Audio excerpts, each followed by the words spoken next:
Hey guys, so once again, this is Kyle Robertson coming to you from my second day in Dingle Town on the Dingle Peninsula in County Kerry of Ireland.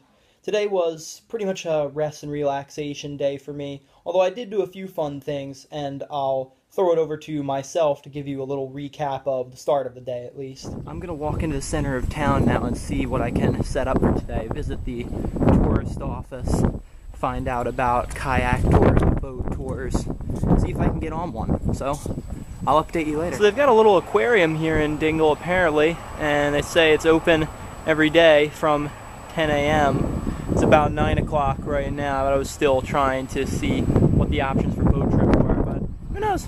Maybe that'd be a fun thing to do later. Seems kind of cool. Well, for today's amusing side note, I was just passed by an Irish car, at least I assume it was an Irish car, blasting Blurred Lines by Robin Thicke. So, lesson one, no matter where you go, you just can't escape that song. And number two, culture in Ireland seems very Americanized in a lot of ways. I mean, there's still a lot of traditional things, but it's very much a blend. Much more than I would think, even especially out here in the Gaelic-speaking regions. Well, that was pretty cool. I just went up there to the Irish Adventures office, the company that runs the kayaking trips around here, talked with a couple people there, and I actually did manage to get on a trip for 2 to 5 o'clock sea kayaking around the Dingle Bay, so that's about a 3-hour trip in the afternoon, and honestly that's pretty much perfect with my schedule. It's about 9:30 right now, so I'm going to go over to the tourist office and check out some other things, and then so maybe kill a half an hour before the aquarium opens.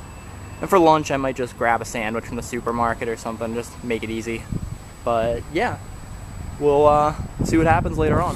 Maybe it's just me, but I think this is pretty cool. Kind of a little street side canal that goes under buildings and everything. It just struck me as cool.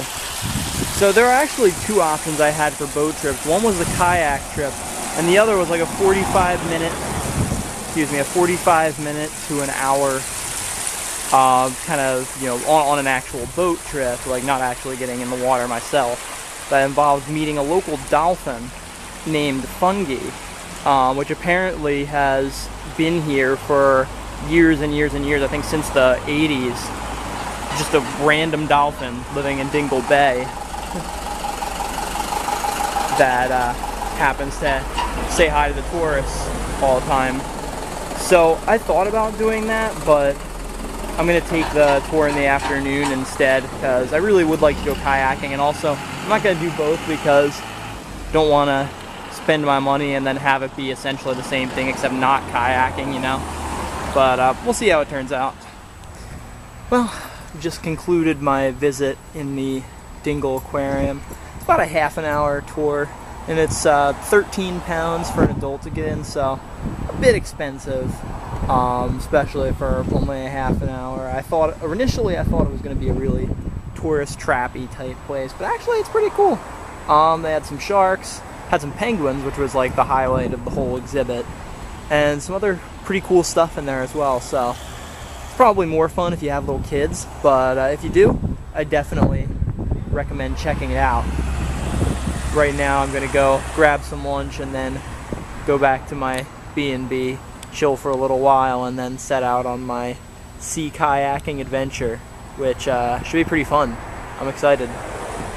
Also, slight note for travelers on this trip: if you're planning on doing, sorry about that car, if you're planning on doing most of your payment for things through cash and you're running short, Dingle would probably be the ideal place to get more, because I think you'd be hard pressed to find more ATMs in most of the other towns on this trip. Just saying.